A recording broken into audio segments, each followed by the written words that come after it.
4 категории женщин, которых мужчины используют как хотят. Сегодня мы с вами разберем 4 распространенных поведенческих сценария, которые женщины могут использовать в отношениях, и приводит это к тому, что они сами притягивают к себе мужчин, которые их используют. По сути, мужчин-абьюзеров. То есть такие женщины говорят о том, что я вот, как правило, веду себя одним и тем же образом, но в результате постоянно наступаю на одни и те же грабли и встречаю одних и тех же нехороших, каких-то неподходящих мне мужчин. Меня зовут Евгений Масеев, я психиатр и психотерапевт, и сегодня мы с вами разберем 4 категории женщин, которых мужчины используют как хотят. Которые вместо того, чтобы получить отношения, для того, чтобы получать там счастье, радоваться жизни, не знаю, как-то вот получать какую-то самореализацию, просто получать какой-то кошмар, где куча потраченного времени, расшатанных нервов и потом какой-то негативный опыт, которым еще надо с этим опытом что-то потом делать. Если вам эта тема интересна, ставьте лайк, подписывайтесь на мой канал, можете эти видео поделиться в своих соцсетях, что ваши друзья посмотрели, и мы начинаем. Первая категория женщин, которых мужчины используют как хотят, это женщины, которые долгое время находились в одиночестве, и они причем сами себя обманывали, что это их выбор. То есть, предположим, женщина находилась в отношениях. Отношения закончились не очень хорошо, какой-то травматичный опыт, и потом ей какие-то подруги посоветовали, что тебе вообще отношения не нужны. Или она посмотрела каких-то блогеров, которые говорят, что в принципе женщине отношения не нужны, все мужчины какие-то вот не очень хорошие, и в общем-то нужно быть одной. И она решила уйти в работу, не знаю, там, если дети есть, в детей, в хобби, там, путешествует, она путешествует, много работает, зарабатывает, развивается, там, саморазвитием занимается. Отношения ей не нужны, но на самом деле отношения ей нужны, и надо понимать, что вот в обществе есть какая-то категория людей, которые могут находиться в уединении и жить без близкого человека рядом. Но таких людей, которым так окей, которым так комфортно, их немного. Остальным людям важно, чтобы рядом был близкий человек, с которым ты можешь вот развивать эту близость, находиться в каком-то таком близких отношениях важных, чтобы это был тот самый другой, который должен быть рядом с каждым из нас.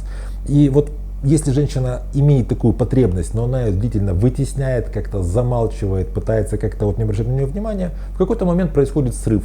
Срыв этот происходит по такому принципу, который в сказках звучит как «вышла замуж за первого встречного». То есть она встречает кого-то, кого угодно, и по сути готова платить за эти отношения. Она готова мириться со всеми недостатками этого человека, со всеми его несовершенностями. То есть она готова мириться со всем, только чтобы находиться в отношениях. А естественно, что мужчина, который имеет, предположим, такие недостатки, как он женат, или, например, у него есть какие-то зависимости химические, или, скажем, он как-то плохо выглядит, или он какой-то несерьезный, как-то он непоследовательный в своих суждениях, в своих действиях. Такой мужчина, с ним легче вступить в отношения. И получается, что женщина длительное время сама себя обманывает, что мне отношения не нужны, а потом вступает в отношения с каким-то не очень подходящим ей мужчиной, который, естественно, ее использует. Вторая категория женщин, которых мужчины используют как хотят, это женщины, которые сами этого хотят, это женщины-спасатели. Дело в том, что вот есть такая идея в психологии, что все люди, которые занимаются спасательством, они вытесняют свое бессилие, свою беспомощность. Вот такой очень яркий пример. Знаете, есть как старые там одинокие бабушки, которые кормят всех соседских кошек, потому что вот о них никто не заботится. Она сама о себе позаботиться как-то не может до конца. И для того, чтобы не обращать внимания на свою вот эту слабую такую позицию, на свою какую-то беспомощность, на свое, возможно, одиночество, она помогает меньших наших братьев. Она помогает кому-то. То есть, когда ты спасаешь кого-то, ты таким образом не обращаешь внимания на то, что необходимо тебе. Ты не спасаешь себя в этот самый момент. И вот есть женщины, которые по какой-то причине, они спасательницы, они находят мужчину, которого нужно спасать, а мужчину, которого нужно спасать, это мужчина, который находится в позиции жертвы. То есть женщина-спасатель, или спаситель, мужчина-жертва, а жертва это кто? Это мужчина, который либо инфантильный, либо у него какие-то зависимости, либо он, какие-то у него саморазрушающее поведение. В том числе и зависимости, или, долги какие-то он у него постоянно берет, еще что-то. То есть такая женщина выбирает мужчину, который будет ее использовать, но не потому, что это мужчине нужно, а потому, что ей это, скорее всего, нужно. То есть у нее не проработано вытеснение собственной какого-то бессилия, собственной беспомощности, и она выбирает мужчину-жертву для отношений, который будет ее использовать, с целью актуализировать, подтвердить свою роль спасателя. Третья категория женщин, которых мужчины используют как хотят, это женщины, которые выбирают себе ревнивца.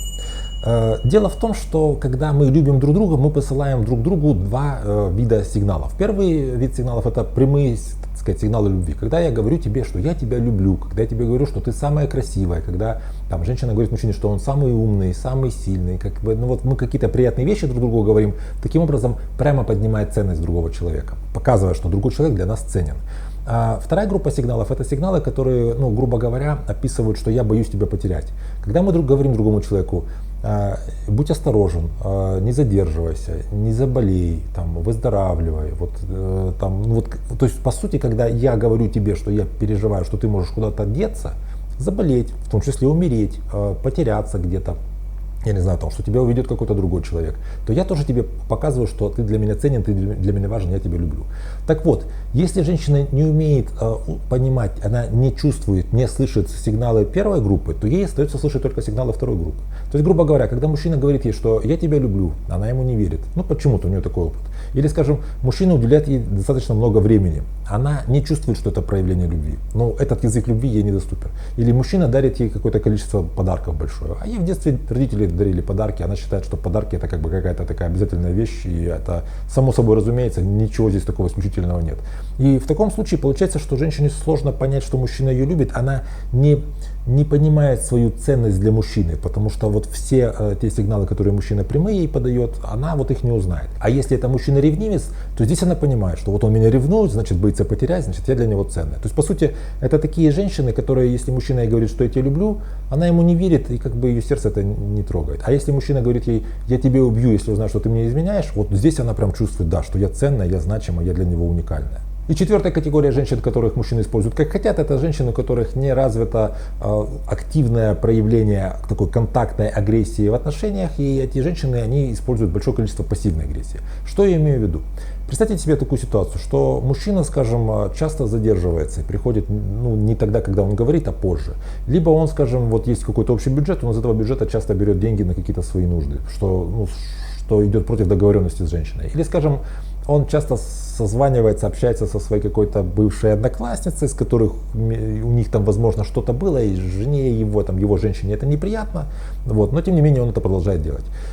Если женщина может разместить такую контактную агрессию в контакте с этим мужчиной, то она ему скажет так: послушай, мне это не нравится, давай так, что ты вот больше ей не звони, потому что если ты будешь ей звонить, то это как бы разрушает наши отношения, и это приведет к тому, что, ну, чем дольше ты будешь звонить, тем меньше я буду желать находиться дальше с тобой в этих отношениях. Или там, скажем, если ты не перестанешь брать деньги из нашего семейного бюджета, то я, наверное, должна буду как-то там пересмотреть свое отношение к этому семейному бюджету. Там. Ну, то есть какое-то проявление своей такой жесткой позиции по поводу того, что мне не нравится в этих отношениях.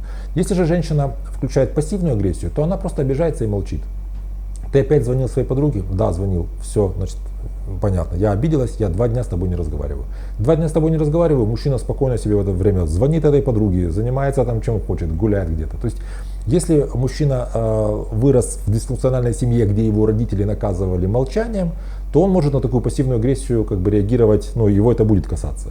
Если же мужчина нормально реагирует на обиды, то есть другой человек обижается, что я могу с этим поделать? Это он обижается, это не меня наказывает, он себя наказывает. То в такой ситуации вот это вот пассивное агрессивное поведение женщины, оно работает только против нее. Оно никак не наказывает мужчину, оно, более того, никак не проясняет отношения.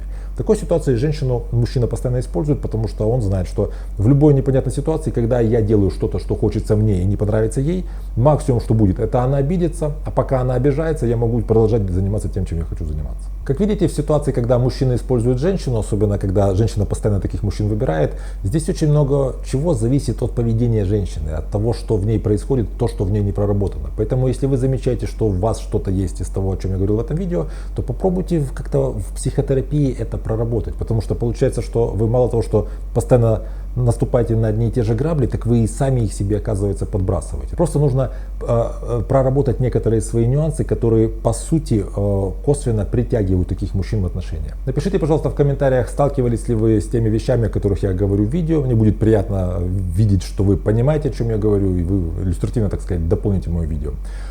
Если вам это видео понравилось, поставьте лайк, я вам буду очень благодарен. Подпишитесь на мой канал, если вы еще не подписались. Можете этим видео поделиться в своих соцсетях, чтобы ваши друзья его посмотрели. Берегите себя и своих близких, и до встречи в следующих выпусках.